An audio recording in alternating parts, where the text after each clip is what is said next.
अल्लाह ना हर इंसान को, हर कौम को, हर इदारे को हमेशा मौका देता है अपनी गलतियों से सीखो। अल्लाह आपको इस्लाह का टाइम देता है क्योंकि अल्लाह रहमान और रहीम है, माफ करने वाला है। लेकिन वो आप जब अपनी गलतियां दोहराते रहें और सीखे ना और एक इंसाफ का निजाम ना कायम करें तो फिर आगे तबाही है। किसी को इस तरह के आदमी को जो कि इनके सामने हाथ खड़े करके हो जाए और उससे कोई मुल्क ठीक हो जाएगा, मुल्क तो अब उधर चला गया कि वो ठीक हो ही नहीं सकता जब तक कि आप सर्जरी ना करें, बड़े फैसले ना करें, अवाम के मैंडेट से कोई आए जो कि मुल्क में इस्लाह करे। सबसे इंपॉर्टेंट चीज है रूल ऑफ लॉ।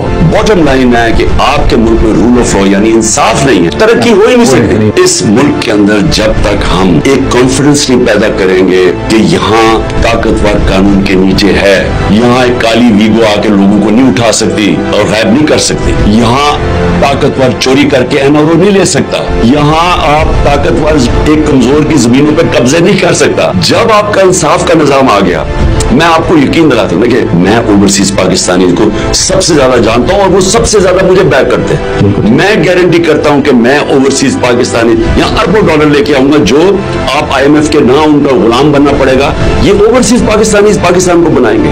हमारे पास इतनी बड़ी रिसोर्स बार बैठी हुई है, वो उसको हम आने नहीं देते। इस निजाम ठीक करना है।